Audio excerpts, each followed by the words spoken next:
Muchas gracias por acompañarnos en esta sesión en vivo de Facebook. Hoy hemos invitado durante este día a nuestras audiencias en diferentes redes sociales para que nos compartan sus preguntas sobre este tema, deuda y finanzas públicas.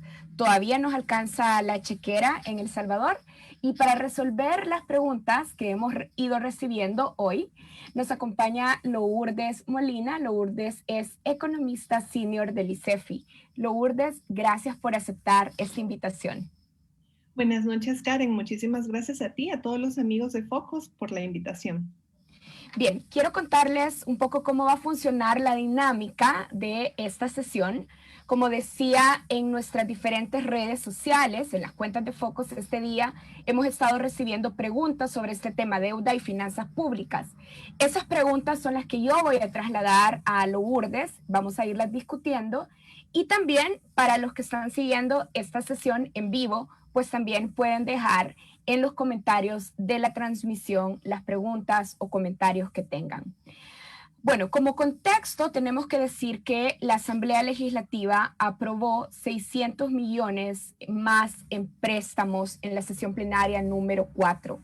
A esto hay que sumarle los otros 780 millones que habían sido avalados en la plenaria número 3. En total tenemos más de 1.3 millones en préstamos que han sido aprobados por esta Asamblea Legislativa. Bien, Lourdes, para iniciar, la pregunta más básica de todas, ¿qué es la deuda pública? Ok, Karen, para empezar, la deuda pública es un instrumento con el que todos los gobiernos alrededor del mundo cuentan y el que pueden utilizar cuando sus ingresos son inferiores a sus gastos. Entonces, es normal que los gobiernos recurran a deuda. Y aquí es muy importante porque no tenemos que satanizar de entrada el uso de la deuda. Es como en los hogares, o sea, uno se puede endeudar para comprar una casa, para comprar un vehículo, para poner un negocio. En el caso de los estados también es justificable la utilización de deuda cuando, por ejemplo, se quieren financiar proyectos de inversión productiva, de infraestructura productiva, que nos permitan mejorar las condiciones de vida de la población, cuando hay una emergencia que ahora sí lo amerita. Es normal, por ejemplo, en casos de catástrofe natural que los gobiernos recurran a, a ese endeudamiento. Entonces, la deuda en sí misma no es mala. Incluso, o sea, a nivel internacional podemos ver experiencias de países, muchos de los países desarrollados financiaron las decisiones estratégicas para impulsar su desarrollo a partir de deuda pública.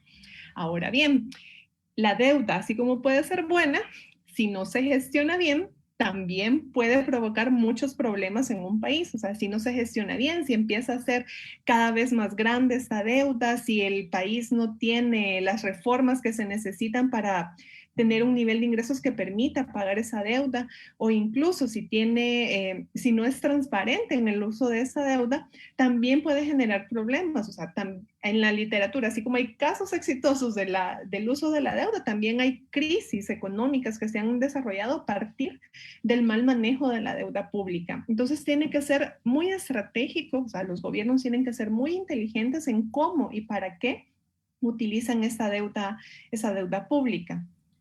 Ahora, Lourdes, detengámonos aquí. Mal manejo de la deuda pública. ¿A dónde podemos identificar justamente señales de alerta de si los gobiernos, si el gobierno está haciendo ese manejo peligroso de la deuda pública? Bueno, uno de los que en los economistas nos gusta inventarnos indicadores, entonces uno de los indicadores que nos sirven como alertas, hay varios indicadores que nos permiten evaluar la sostenibilidad de la deuda pública y quizás quienes nos acompañan en esa transmisión están más familiarizados y familiarizadas con el saldo de la deuda pública expresado como porcentaje del Producto Interno Bruto. Es decir, agarramos el monto total que debemos y lo dividimos entre el tamaño de la economía.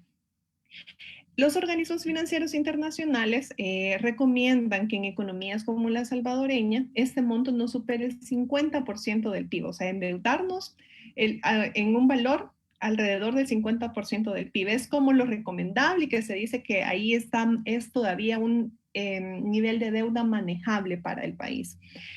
¿Cuánto tiene El Salvador? Y bueno, lamentablemente nosotros ya pasamos ese umbral o ese valor recomendable desde hace varios años. Ahorita el 2019 cerró con 87.9% del PIB y se espera que para este año nuestras estimaciones de CICEF que de alrededor del 90-91% del PIB, eso sin considerar el nuevo endeudamiento que se ha aprobado en la Asamblea Legislativa y posibles nuevas negociaciones que se puedan hacer a lo largo del año. Ahora bien, no solo hay esos indicadores, hay todo un set de indicadores, por lo menos 6, 7 otros indicadores que se pueden utilizar, como por ejemplo, cuánto representa el pago de los intereses como porcentaje de los ingresos que uno recibe, cuánto representa el pago, el servicio de la deuda como porcentaje de los ingresos totales, y luego también hay otros indicadores que también se van complejizando más.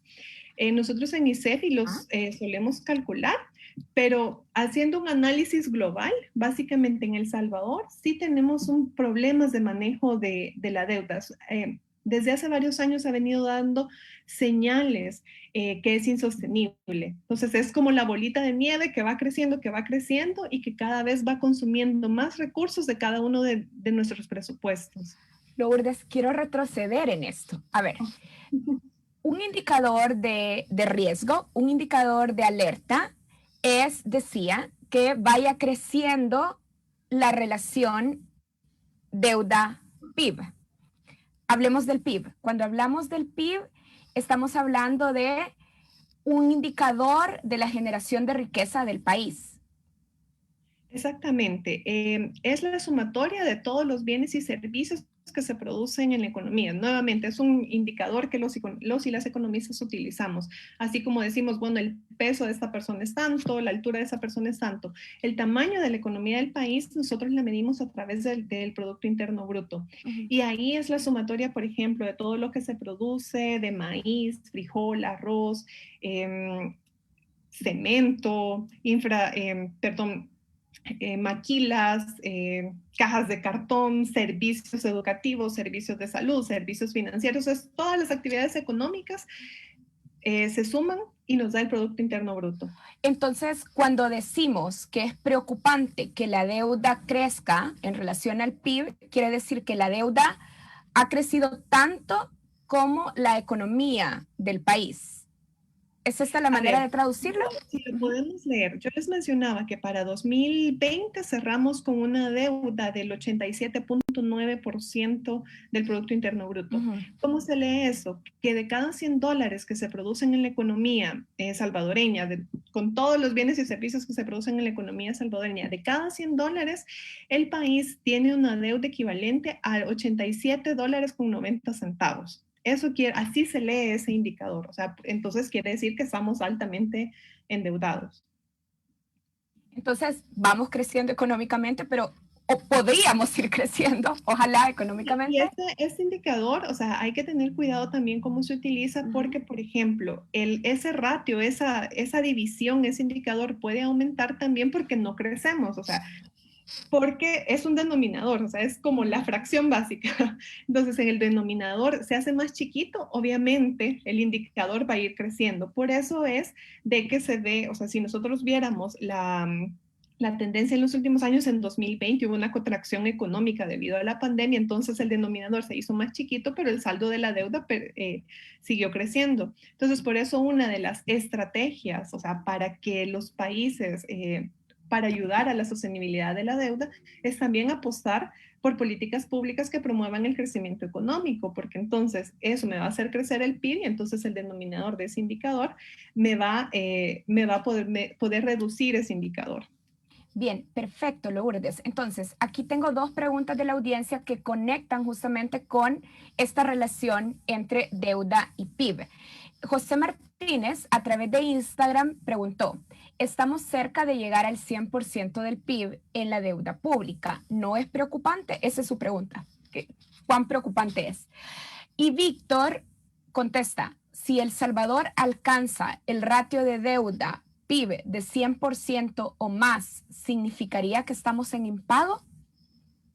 No, a ver, recordemos que solo es un indicador de qué tan endeudados estamos, o sea, no es que automáticamente vamos a producir $100, 100 millones de dólares o 1.000 millones de dólares y automáticamente perdemos eso y el país ya se queda con nada. No, a ver, este es un indicador para medir el tamaño de la deuda. A ver, si es preocupante llegar al 100%, no, sí es preocupante, pero en realidad es preocupante desde que empezamos a acercarnos al 50% y es preocupante cuando lo superamos y si se sigue creciendo, sigue siendo aún más preocupante. En conjunto, o sea, ese indicador, como yo les mencionaba, es solo uno de los indicadores que se utilizan para evaluar la sostenibilidad de la deuda pública de un país. O sea, y eso no solo para el caso de El Salvador, sino para para el país que ustedes quieran hacerlo.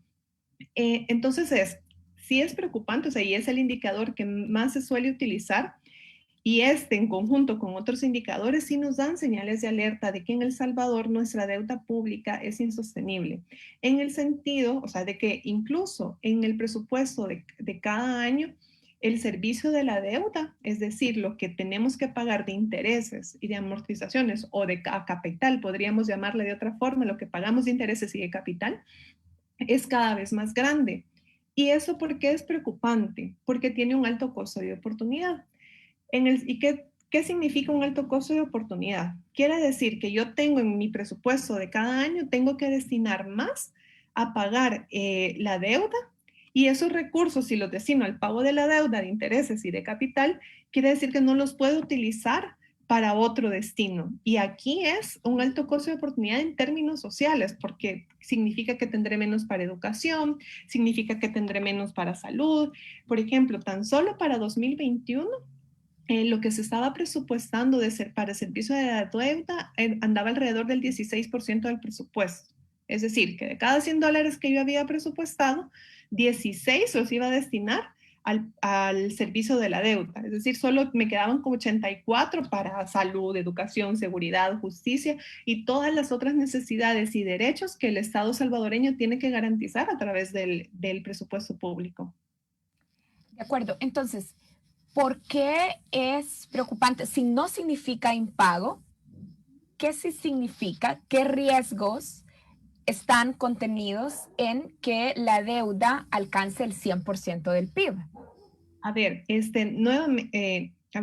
no es impago automáticamente, eso sí. a medida que nos endeudamos más, se hace más difícil poder pagar esta deuda. O sea, es como ya habíamos la tarjeta de crédito, ya casi la vamos a topar, o sea, porque tenemos bueno, en realidad ya la tenemos topada desde hace mucho tiempo, pero entonces el impago se da cuando yo ya no tengo la capacidad para poder cubrir las presiones del pago de interés y de capital de esa deuda. O sea, ahí es cuando caemos en impago, es cuando ya él le tocaba pagar, es como cuando dejo de pagar una de las cuotas de la tarjeta o del préstamo hipotecario que tenga, ahí es cuando caigo en impago. Yo puedo estar muy endeudado, o sea, el riesgo es, a ver, no es automático que pasando el 100% voy a caer en impago, pero a medida va creciendo, o sea, ahorita estamos alrededor del 90% y si no se hace algo, podremos llegar al 100%, podremos llegar al 110%, pero eso implica que hay más riesgo de caer en ese impago. Y además, en la medida en que yo me endeude más, también el tipo de financiamiento al que puedo acceder también se hace más caro porque es más riesgoso, porque esa persona funciona, es la misma lógica de una persona, si está muy endeudada, ya sea el banco, el agiotista o quien le quiera prestar, le va a prestar a una tasa de interés más alta. Lo mismo sucede en el caso de los países, o sea, en medida está muy endeudado y si no se ve que los gobiernos estén haciendo algo para mejorar sus ingresos, por ejemplo, entonces es como empiezan los inversionistas o incluso quienes nos compran los bonos, pero este país ya está muy endeudado, ¿será que de Es verdad? mala paga. Ajá. Exacto, o sea, ¿será que, o sea, está endeudado, está pagando o me va a salir una mala paga y entonces a qué tasa de intereses son las que podemos acceder? Y eso ya lo estamos viendo desde hace varios años en El Salvador. En los últimos años, El Salvador, hay diferentes tipos de deuda que podemos adquirir. Ya uno es a través de los préstamos o los créditos bilaterales o multilaterales, que, como los que se aprobaron esas semanas en la Asamblea Legislativa, que son con el BESIE, con el Banco Mundial, pero también puede ser a través de bonos que se salen a emitir. En el caso de los mercados nacionales, la Bolsa de Valor Nacional son los famosos LETES y CETES, pero también podemos salir al mercado internacional. Y ahí los emitimos y dependemos mucho de todas las percepciones. Recordemos que emitir bonos tiene que ver mucho con esta especulación a nivel internacional que pueda haber.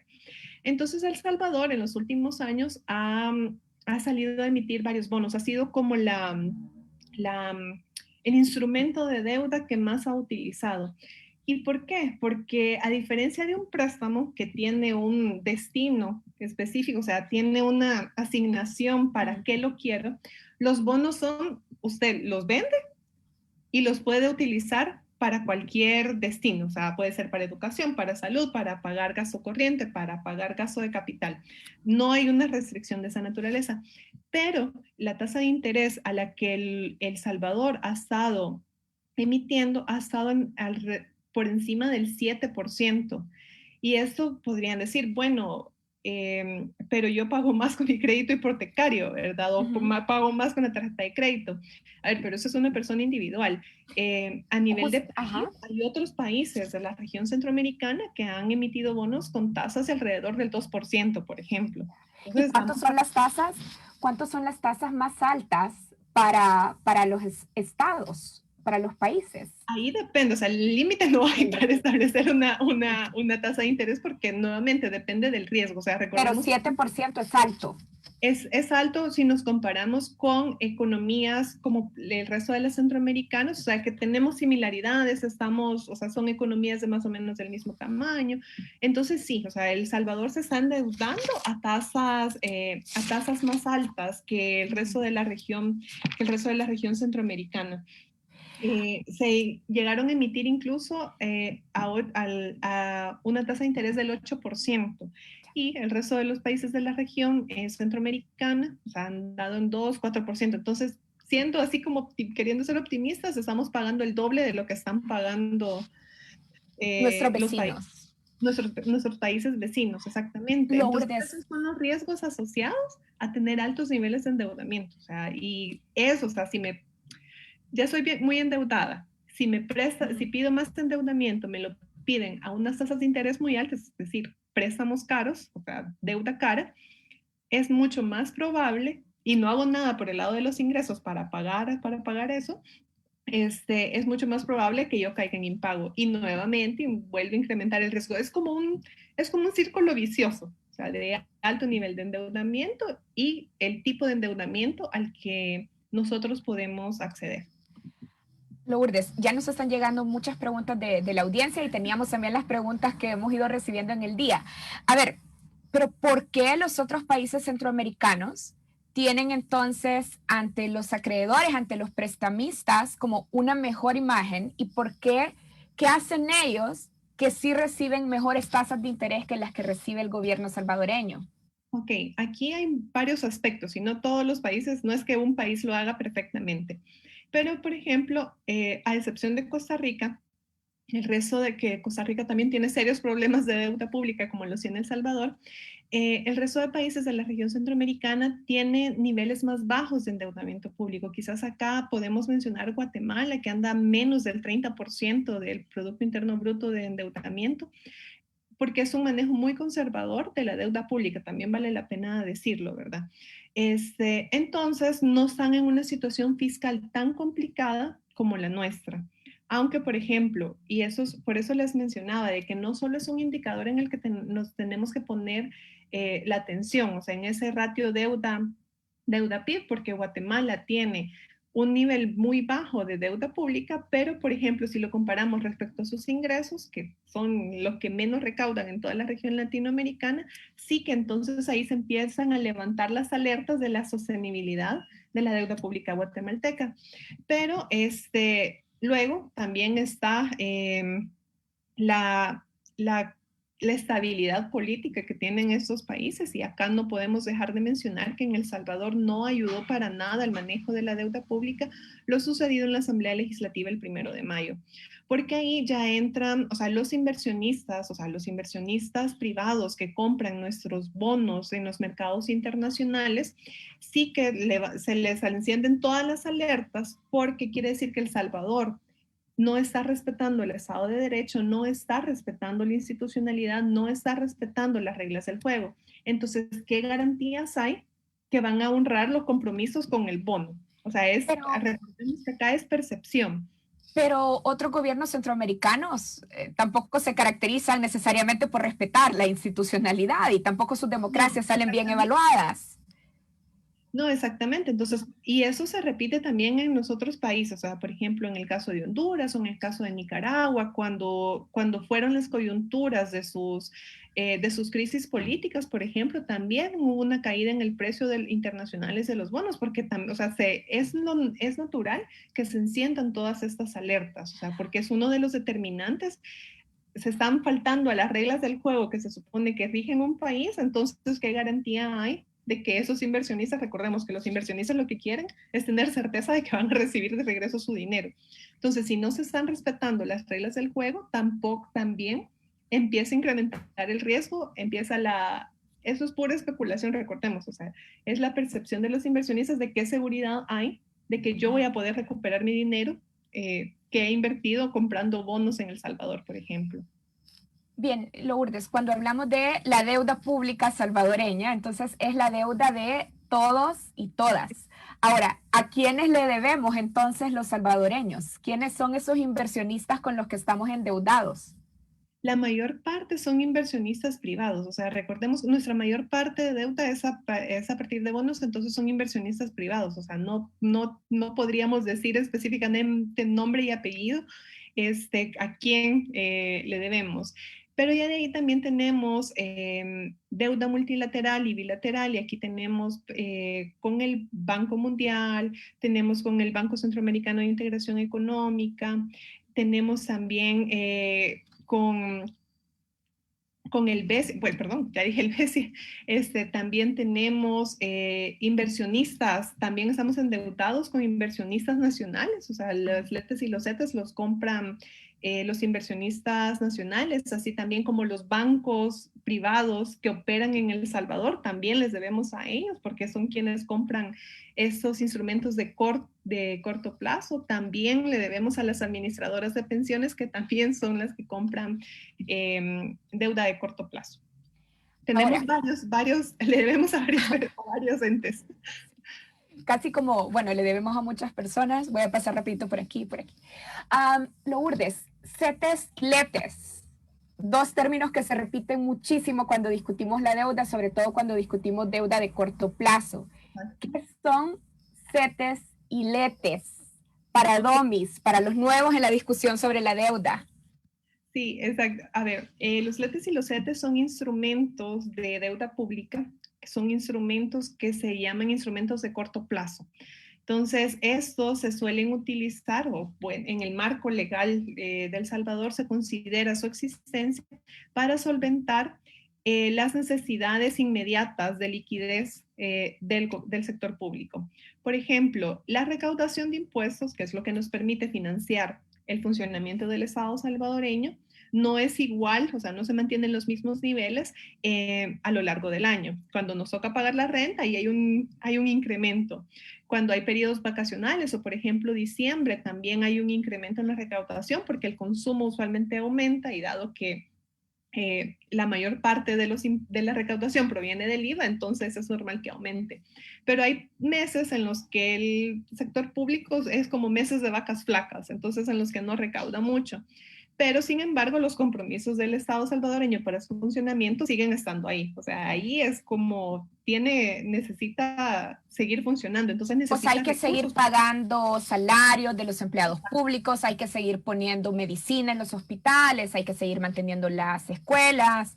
Esos son como los gastos que están ahí, aunque la recaudación de impuestos sea baja. Ajá. Exactamente. Entonces, tenemos meses de vacas flacas, pero los gastos siempre siguen estando ahí. Entonces, el Estado salvadoreño puede recurrir a esos dos instrumentos, que son los LETES y las CETES, letras del Tesoro, para poder financiar esa brecha temporal que hay en los ingresos. O sea, es algo temporal y por eso su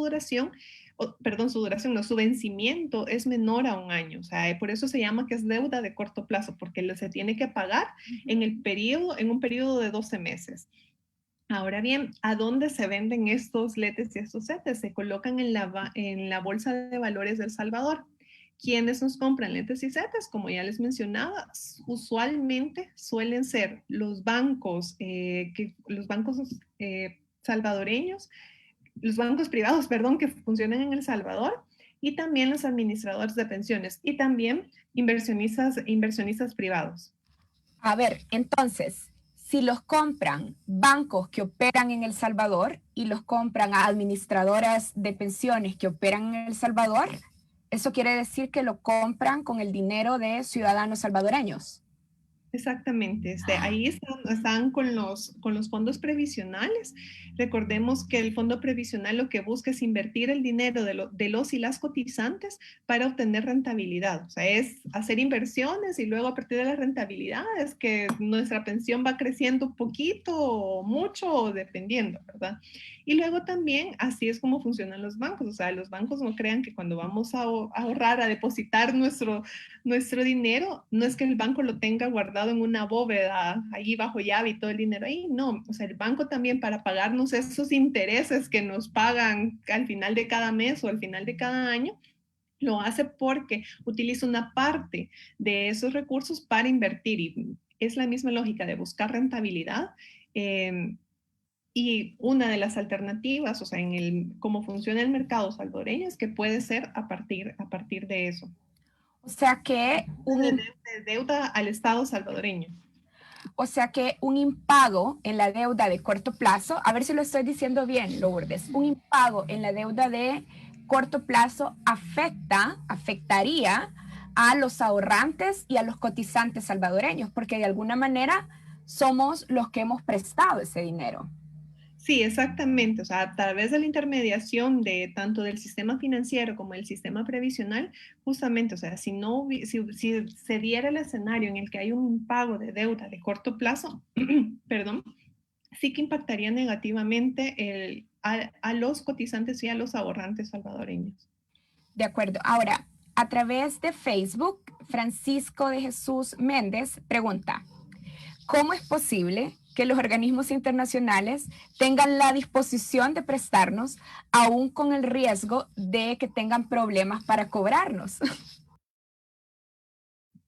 A ver, en el caso de la deuda bilateral, o sea, por ejemplo, ahorita se está discutiendo un servicio ampliado con el Fondo Monetario Internacional. Entonces, eso viene con condicionantes no solo de carácter fiscal, sino ¿Qué también es, económico e institucional. qué es un servicio ampliado? Es como, lo podríamos poner como una de las líneas de crédito del Fondo Monetario Internacional. Están el que se suele conocer, o por ejemplo, los que se negociaron en la década de 1990 eran acuerdos stand-by, o sea, son otro tipo de acuerdo. El que estamos negociando actualmente con el Fondo Monetario Internacional es un servicio ampliado. O sea, aquí son como las modalidades y lo que se puede incluir y lo que no se puede incluir, lo que cambia. En el caso del servicio empleado de la deuda perdón, del servicio empleado del Fondo Monetario Internacional, lo que se puede establecer es que el fondo le puede establecer al Salvador condicionantes de carácter fiscal, de carácter económico y de carácter institucional. Y a partir de eso, o sea, o sea, no es que de gratis o sin ninguna restricción van a dar los 1.300 millones de dólares que se están negociando con el Fondo Monetario Internacional. Cada uno de los, o sea, de los países, o sea, de las instituciones establece cuáles son las condiciones. Y esas condiciones se establecen en cada uno de los contratos de préstamos, o sea, ahí se establece la tasa de interés, ahí se establece si hay un periodo de gracia o no hay un periodo de gracia, en cuántos años El Salvador tiene que empezar, tiene que saldar ese crédito, o sea, ahí es el plazo, o sea, todo eso se negocia. Y cada institución lo maneja de manera diferente, o sea, actualmente, o sea, se está negociando eso con el Fondo Monetario Internacional y no es que, y lo que se está negociando es un ajuste del 4% de acuerdo a las declaraciones del Ministerio de Hacienda. ¿Qué quiero decir con ajuste? Es que El Salvador tiene que incrementar sus ingresos y al mismo tiempo tiene que reducir sus gastos. Y la suma de eso son 4 puntos del PIB. En materia de ingresos se espera que sea 1,4% del PIB, es decir, hay que incrementar los ingresos en 1,4% del PIB y hay que reducir los gastos públicos en 2,6% del PIB. O sea, aquí algo que tenemos que tener claro, las instituciones financieras que nos están prestando tienen clarita el escenario de que El Salvador tiene un problema de sostenibilidad de la deuda pública, o sea, no va a venir un préstamo sin condición. Y esas condiciones, ese ajuste, o sea, el Fondo Monetario le está diciendo al gobierno, va, está bien, yo le presto lo que usted me está pidiendo, pero a cambio tiene que hacer un ajuste. A ver, sabemos cuál va a ser esto, cuál es la dimensión de este ajuste, pero aún no sabemos cómo. O sea, aún no Ah, sabemos si va a haber un incremento al IVA, no sabemos. El Ministerio de Hacienda ha dicho que no se van a ir por ese camino y esperemos que no sea por ese camino porque puede tener consecuencias negativas en la población. y si Puede no, ser un incremento, perdón, el incremento a las tasas de impuestos sobre la renta, una implementación de un impuesto al patrimonio. Hay muchas opciones. Ahorita se ha dicho, se han establecido los números. ajá, Ahora la pregunta es, ¿cómo vamos a llegar a esos números? justamente Porque definirlos es muy fácil. Justamente recibimos una pregunta en el transcurso del día a través de nuestro WhatsApp. Brian preguntaba si hay otra manera de financiar la deuda que no sea el aumento al IVA o más impuestos. O sea, para pagar la deuda y en el fondo para incrementar los ingresos del Estado salvadoreño, hay caminos alternativos a aumentar el IVA o aumentar otros impuestos. ¿Qué más se puede hacer o qué impuestos sí se podrían tocar? A ver, acá tenemos que tener, o sea, hacer como una división.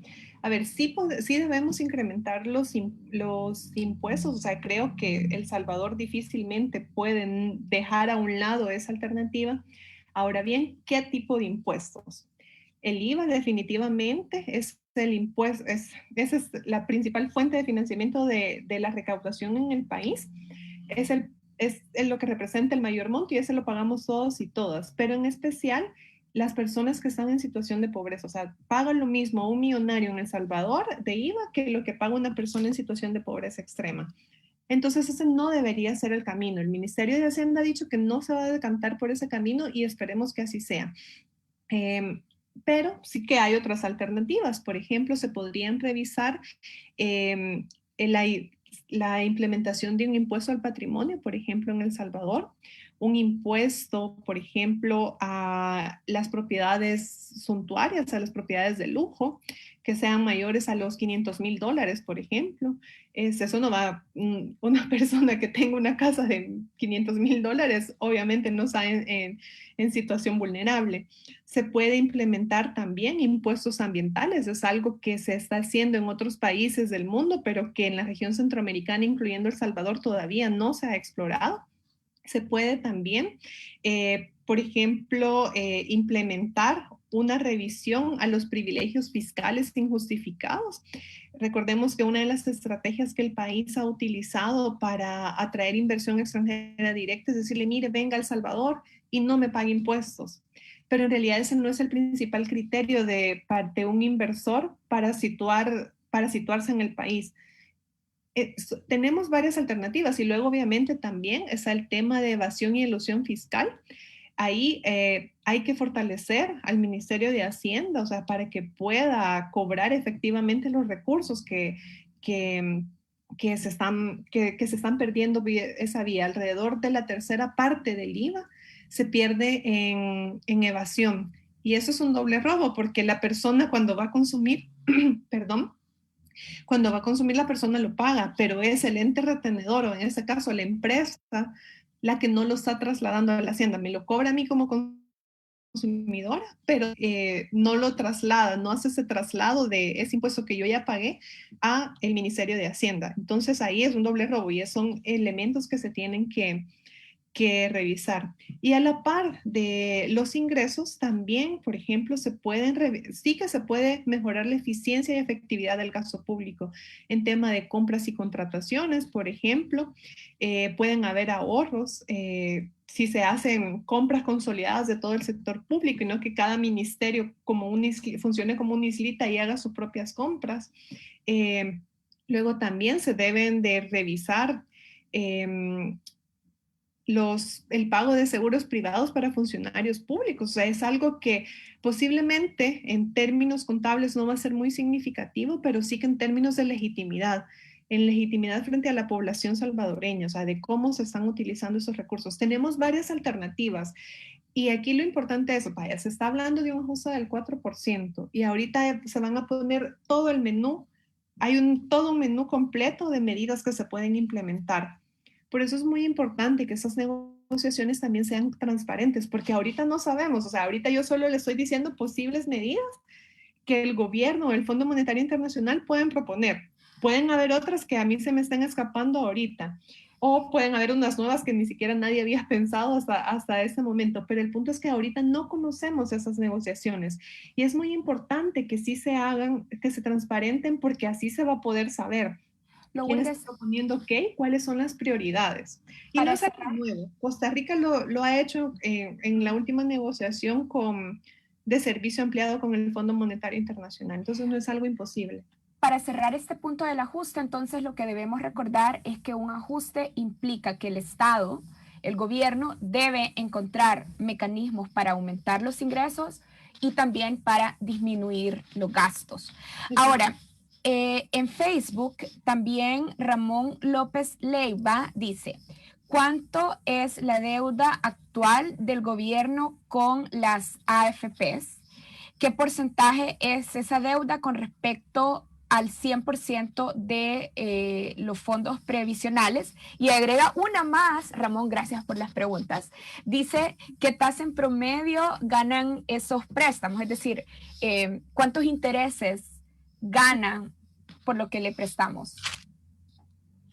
Exactamente. Bueno, a ver, tenemos el monto total de letes y setes, que es lo que publica el Ministerio de Hacienda. Y entre letes y setes, tan solo en 2020, el Estado salvadoreño se endeudó con 1.960 millones de dólares.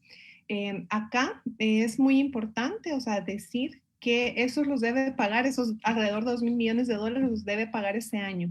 Y una alerta que tenemos es que en el proyecto de presupuesto de 2021 y en ICEFI, a finales del año pasado, cuando analizamos el proyecto de presupuesto, señalábamos o hacíamos la advertencia de que se estaba aprobando un proyecto de presupuesto en el que no se ha considerado el pago de esa deuda. Entonces, eso habrá, el gobierno lo va a tener que asumir este año porque ese compromiso está ahí. Entonces, habrá que hacer una modificación presupuestaria y ver también de dónde se van a pagar esos recursos.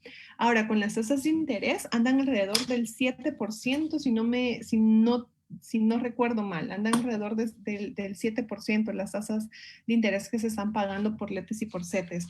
Incluso ayer hubo una emisión de alrededor de 21 millones de dólares en letes, y sí, la tasa de interés fue del 7.25%, o sea, sí es alta la tasa. Y podemos saber, tal y como estaba preguntando Ramón, del total del fondo de pensiones, ¿cuánto es la deuda que tiene el gobierno salvadoreño? Ahorita sinceramente tendría que revisar esos datos para poderle dar a Ramón un dato tan específico, porque como se presenta la información, está agregada. Tendría que Bien. desagregar esa información. Le quedó mal, Ramón. David Hernán Palacios pregunta, también son 3 preguntas en un comentario. Gracias, David, y a todos los que nos siguen preguntando y que nos están acompañando en esta transmisión. A ver, David pregunta que si tiene un límite la deuda pública. ¿Qué le sucede a las finanzas públicas cuando ya no hay fuentes de financiamiento ni externas ni internas? ¿Y qué otras fuentes tendría entonces el gobierno que no sean adquirir deudas o impuestos? Creo que esa tercera ya la discutimos un poquito. Pero quedan las otras dos. Tiene un límite la deuda pública. ¿Qué le sucede a las finanzas cuando ya no hay fuentes ni internas ni externas a las que acudir? Ok, creo que escuché, no sé si me escuchan bien, porque creo que el Internet nos está jugando una mala pasada ahorita. A ver, no hay un límite de endeudamiento público, o sea, no hay un límite así establecido ni en el marco legal ni técnicamente, no hay un límite. Aquí lo que explicaba al inicio del programa es que a medida nos endeudamos más, corremos más riesgos, o sea, tenemos más costo de oportunidad porque tenemos que destinar más recursos al pago de la deuda.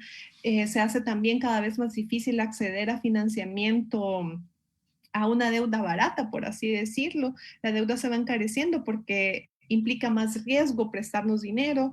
Entonces, si bien no hay un límite, sí que se recomiendan, hay límites recomendados, y para contextos como el salvadoreño, ya lo mencionaba anteriormente, es alrededor del 50% del Producto Interno Bruto, aunque eso es solo uno de los indicadores. Hay que hacer un análisis mucho más en conjunto de la capacidad de crecimiento económico de la economía, de la capacidad de mejorar la recaudación de los países. Depende de muchos aspectos, pero para facilitar el análisis sí que se recomienda una deuda alrededor del 50%, ¿verdad? Eso en conjunto con los otros indicadores, ¿verdad? Luego, solo la última pregunta, Karen. Ay, perdón. Sí, no, tranquila. David pregunta, bueno, si se acaban las fuentes de financiamiento externas e internas, ¿qué pasa con las finanzas públicas y la situación del país?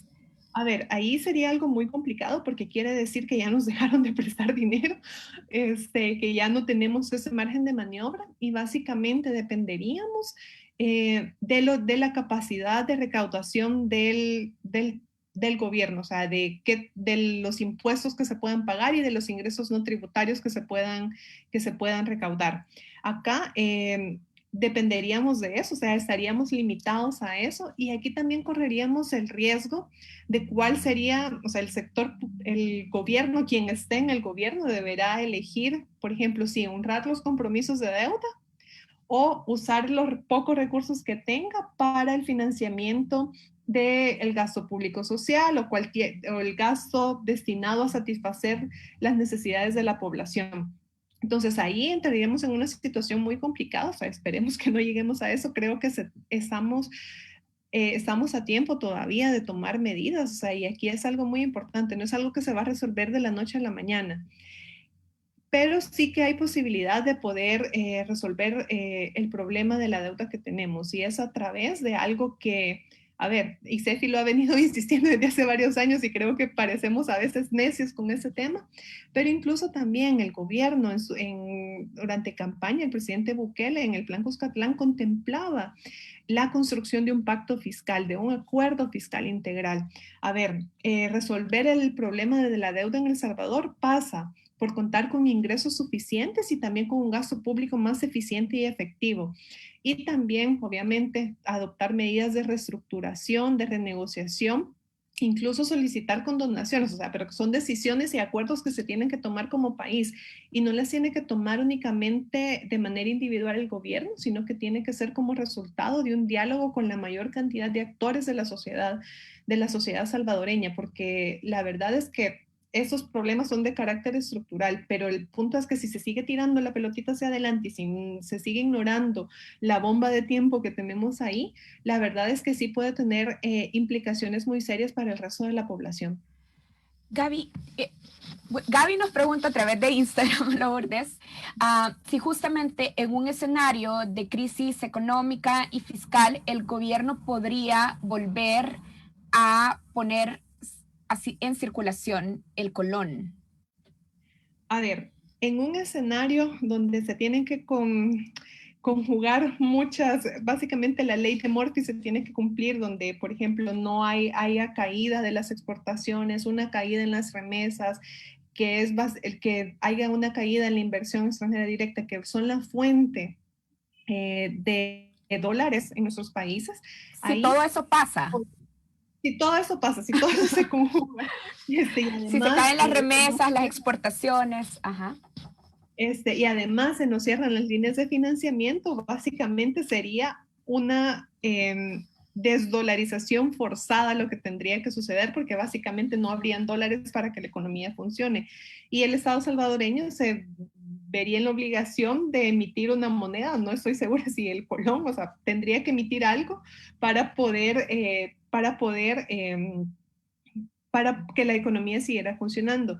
Ahora bien, ese sería como un escenario muy fatalista en el que todo tendría que salir mal y vale la pena decir que hasta la fecha no hay ninguna experiencia a nivel internacional de una desdolarización. O sea, hay experiencias de dolarización, sobre todo en la región latinoamericana, pero no ha habido hasta la fecha, entonces creo que sí seríamos básicamente de un conejillo de indias a ver qué nos tocaría hacer, pero sí tendría, a ver, no es momento de pánico ahorita, o sea, a ver, es un escenario posible, o sea, como lo son los escenarios, o sea, si no se toman las medidas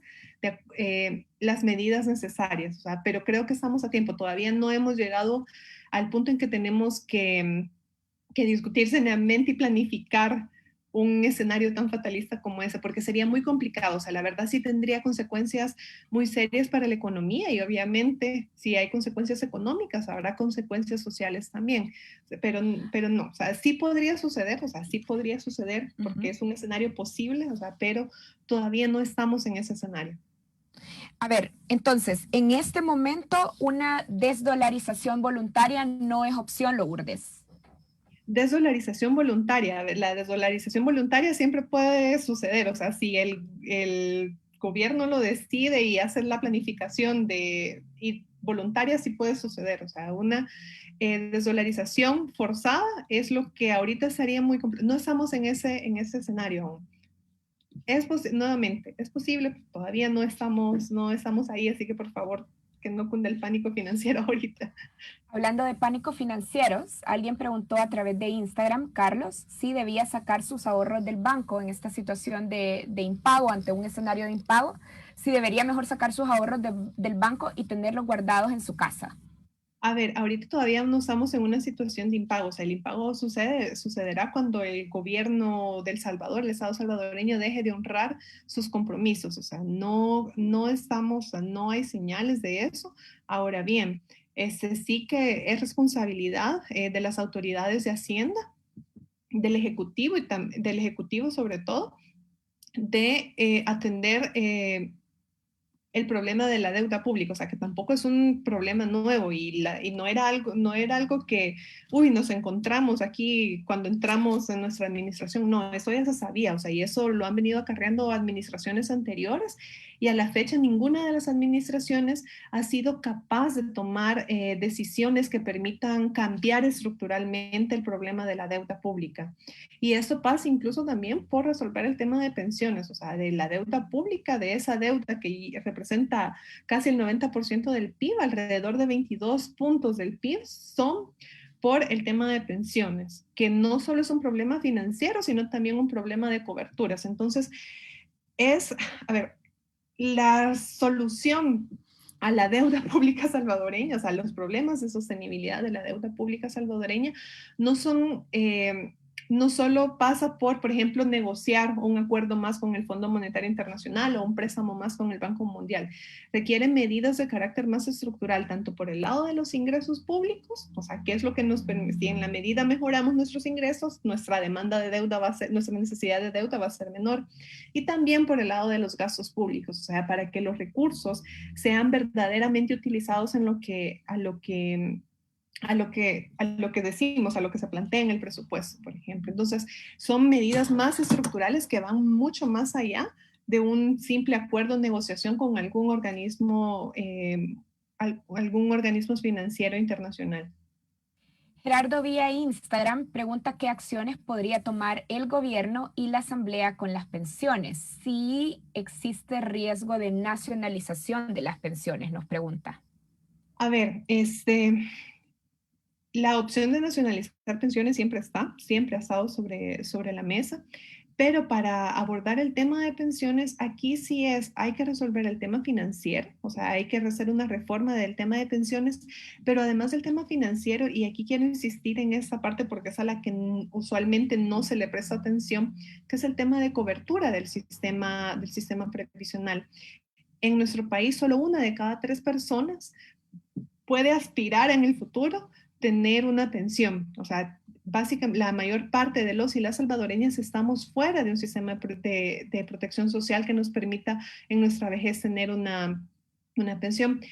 Esto, o sea, al igual que un acuerdo fiscal o un pacto fiscal, también tiene que ser un proceso participativo, o sea, un proceso de que sea una reforma que sea resultado de acuerdos nacionales con todos los sectores, con el sector privado, con los sindicatos tanto del sector público como del sector privado, con la población, con la organización civil, con las organizaciones de sociedad civil, con la academia y obviamente con el sector público, o sea, pero sí que tiene que ser un consenso porque se tendrán que tomar medidas, o sea, dependerá, o sea, también en el tema de pensiones hay todo un abanico que puede ser de beneficiar a unos pocos o buscar beneficiar a la gran mayoría de la población. Eso dependerá también de la voluntad política que tenga el gobierno que esté de turno para poder atacar ese problema. Más que atacarlo, resolverlo. Paul pregunta a través de Instagram también qué consecuencias tendrán las acciones del presidente Bukele sobre el manejo de la deuda y las relaciones económicas con Estados Unidos. A ver, aquí esta irrespeto a la institucionalidad que ocurrió el primero de mayo en la Asamblea Legislativa, si no se, a ver, si cualquier decisión de carácter político tiene consecuencias de carácter económico también. Y eso, por ejemplo, ya se vio en el precio de los bonos. A ver, lo que nos interesa a nosotros es que el precio de nuestros bonos esté alto, porque quiere decir que la tasa de interés que vamos a pagar es menor. Pero si el precio de nuestros bonos se cae, vamos a tener que pagar mayores tasas de interés. O sea, ya dijimos que eso no nos conviene en ningún escenario. A nivel internacional, o sea, cuando uno revisa el precio de los bonos salvadoreños, el 3 de mayo, porque a ver, recordemos, 1 de mayo fue sábado, el 3 de mayo que abrieron los mercados internacionales, el precio de los bonos había caído entre 7 y 8 puntos porcentuales, es decir, se desplomó. Quiere decir, nuevamente, era muy riesgoso comprar bonos de El Salvador. Durante la semana pasada este precio se recuperó porque representantes del gobierno aseguraron, o sea, conversaron con los inversionistas. Recordemos que eso nuevamente son percepciones, entonces lo que usted quiere es tranquilizar a los inversionistas Hubieron conversaciones de representantes del gobierno con los inversionistas asegurando el acuerdo, o sea, que el acuerdo con el Fondo Monetario Internacional. Entonces eso calmó un poco la especulación, o sea, esa preocupación que había en los mercados internacionales. Sin embargo, vale señalar que el día de hoy volvió a caer el precio de los bonos y todavía, a pesar de que hubo una leve recuperación la semana pasada, todavía no hemos, el precio de nuestros bonos todavía no ha regresado al nivel del 30 de abril. O sea, que es decir, previo al 1 de mayo todavía no hemos regresado a esos niveles. ¿Por qué? Porque ahorita todavía hay mucha incertidumbre de qué va a pasar con El Salvador. O sea, hubo una violación al Estado de Derecho en El Salvador. Hubo reacciones de la comunidad internacional, o sea, ¿qué va a hacer el gobierno de El Salvador? ¿Cuáles van a ser los siguientes pasos que va a tomar el gobierno de El Salvador? Estas conversaciones con su principal socio comercial, que es Estados Unidos, o sea, ¿habrá sanciones de Estados Unidos o no habrá? O sea, ¿de qué naturaleza y de qué dimensión van a ser esas sanciones? Todavía hay mucha incertidumbre, o sea, pueden haber muchos escenarios que todavía dan incertidumbre, o sea, no sabemos. Podemos empezar a evaluar escenarios, pero todavía no tenemos certeza de qué es lo que va a pasar. Entonces los mercados internacionales todavía están reaccionando a eso, o sea, y no es cuestión de que uno quiera dejar en manos del gobierno, sino que son cosas que ante lo sucedido es normal que sucedan, o sea, y le va a suceder a El Salvador, le va a pasar a Guatemala, si pasa lo mismo, le va a pasar a Costa Rica, si pasa lo mismo, le va a pasar a Panamá, hubiera ocurrido en cualquier otro país, también los bonos de ese país hubieran caído, o sea, porque ya lo mencionábamos al inicio de la conversación, es una violación a las reglas del juego. Entonces, ¿qué garantiza de que la regla del juego que le obliga al Estado salvadoreño a pagar un bono a un inversionista privado se va a cumplir? O sea, es incertidumbre. O sea, al final la incertidumbre genera más riesgo y el riesgo genera mayores tasas de interés. Lourdes, ha sido una jornada intensa. Tenemos 2 minutos, 1 minuto antes de cerrar y tengo 2 preguntas más que nos envían. Jonathan Cabrera pregunta si los préstamos que se han aprobado en la Asamblea, los últimos que se han aprobado en la Asamblea, tienen alguna garantía de que van a ayudar a crecer y a desarrollar la economía. ¿Hay garantías de eso? A ver, aquí solo conocemos ahorita cuál es como el gran destino de esos préstamos. Por ejemplo, sabemos que hay algunos que están destinados al Plan Control Territorial, otros a proyectos de primera infancia, otros a mejorar resiliencia de los bosques cafetaleros. O sea, conocemos como el macrodestino de estos créditos. Aún lamentablemente no conocemos a qué específicamente, o sea, cuando hablamos de resiliencia en los bosques cafetaleros o proyecto de primera infancia, qué acciones específicas se van a financiar.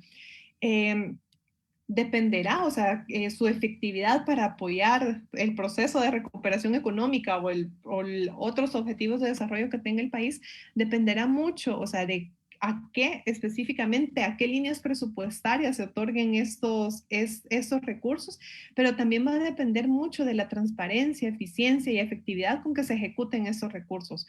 O sea, aquí tenemos una tarea desde la ciudadanía de estar pendientes, o sea, al final son impuestos que vamos a pagar en el futuro, que van a pagar las futuras generaciones.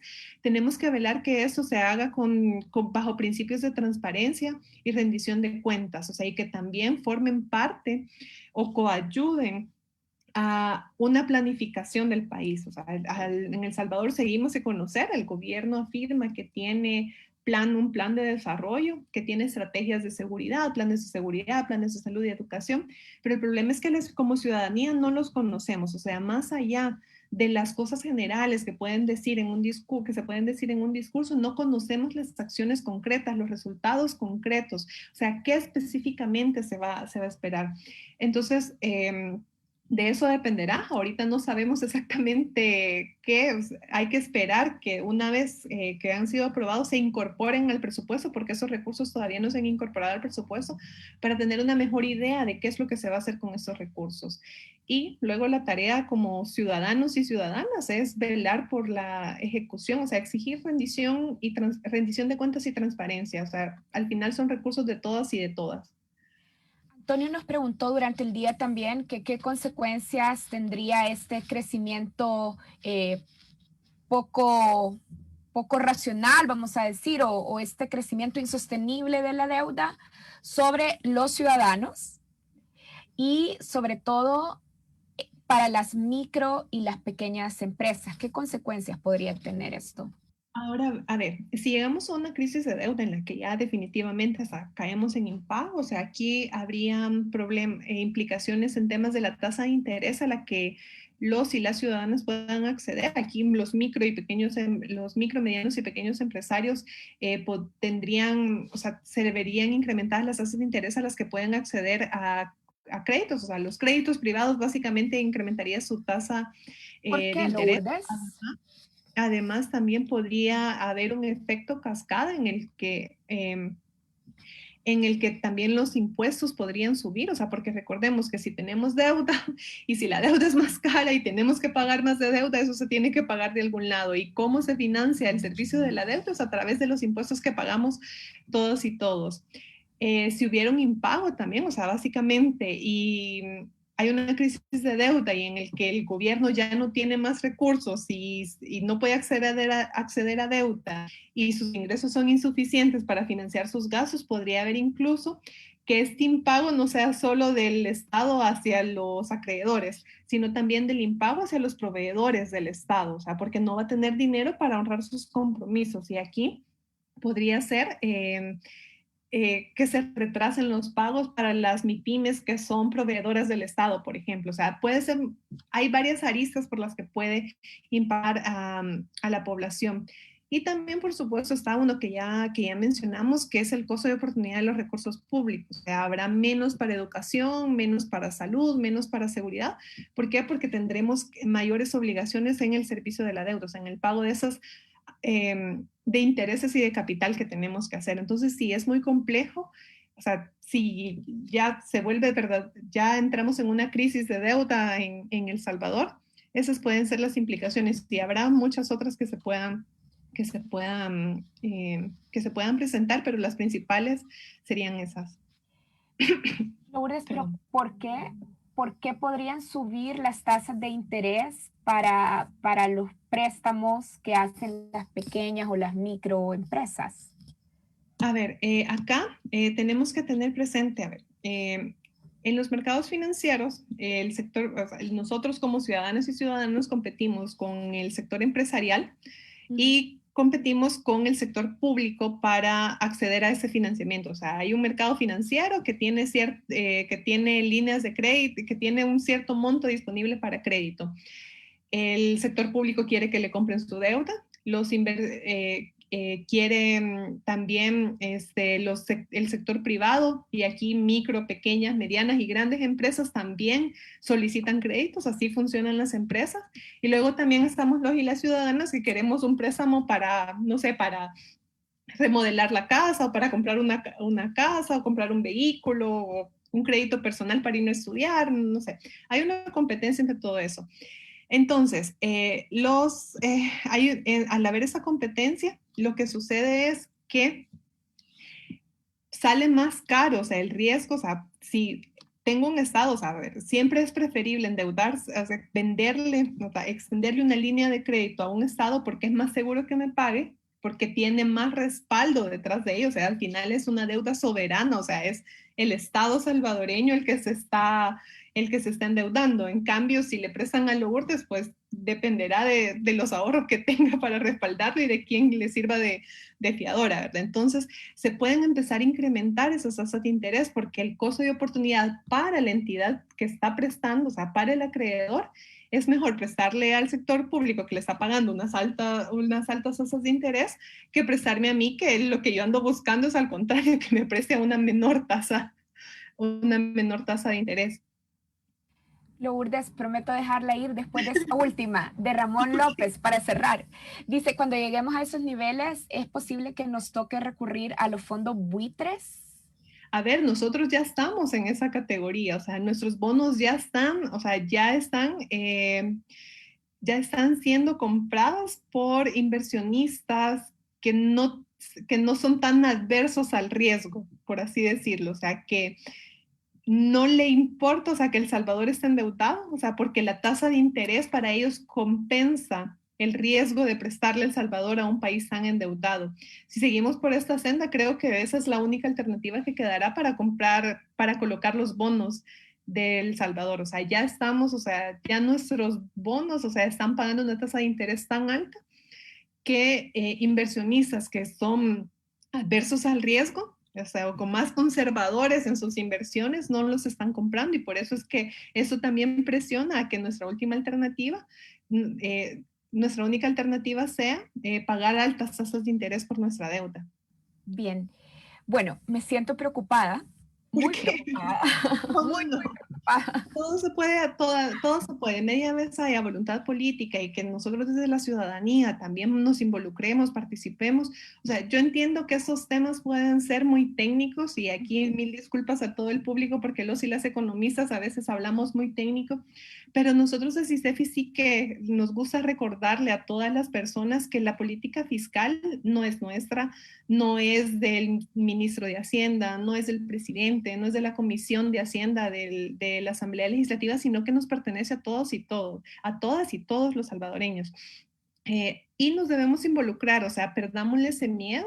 Y aquí también, o sea, busquemos, consultemos a quienes sí saben, o sea, informémonos, tengamos criterio, o sea, busquemos criterios para formar una opinión. Y también recordémosle a nuestros funcionarios públicos que están, o sea, que pedirles transparencia y rendición de cuentas no es un ataque político, o sea, al final ellos están administrando, les estamos delegando la tarea de administrar los recursos que son de todos y de todas, pero y por eso mismo tenemos el derecho de poder consultar qué se está haciendo, de exigir alternativas, o sea, de ver qué es lo que se está negociando en nuestro nombre, porque al final de eso va a depender que tengamos acceso a bienes y servicios públicos de calidad, o sea, eso determina que tengamos escuelas funcionales donde nuestros niños puedan estudiar, recibir educación de calidad, que tengamos puestos de salud, hospitales públicos a los que cualquier persona puede llegar independientemente de su nivel de ingresos, que tengamos seguridad, que tengamos justicia, que nuestra población no se vea obligada a migrar. O sea, tenemos que perderle como ese miedito y esa ñañara que a veces nos dan los temas tan complicados. Y es preguntar, es informarnos, o sea, y desde ICEFI siempre estamos dispuestos a apoyar en lo que podamos. Y pues no todo está perdido, o sea, todavía estamos a tiempo, o sea, todavía estamos, es una situación muy compleja y requiere de la participación de todos los sectores de la población. Me quedo con estos dos elementos que Lourdes destacaba, frente a la preocupación, la necesidad de la transparencia, la necesidad de la discusión pública y con muchos sectores, justamente para que no se vuelva solo un tema secreto que nos preocupa y que nos angustia mucho, sino un tema en el que se vaya construyendo consenso y para eso es necesario que haya claridad. Muchísimas gracias a todas las personas que este día y durante esta transmisión nos han enviado sus preguntas porque justamente contribuyen a ese esfuerzo de discusión y muchísimas, muchísimas gracias por este esfuerzo de traducción y de compartir sus conocimientos con nosotros para darnos insumos críticos a Lourdes Molina. Lourdes es economista senior del ICEFI. Gracias de verdad, Lourdes. Con mucho gusto, Karen, y pues a los amigos y amigas, a invitarlos también a que visiten la página de ICEFI, porque ahí habrá más información que para aquellos que quedaron con la espinita de la curiosidad del día de hoy. Muchísimas gracias, Lourdes. Y bueno, gracias al equipo de producción de Focos que también ha acompañado esta transmisión en Facebook. Buenas noches.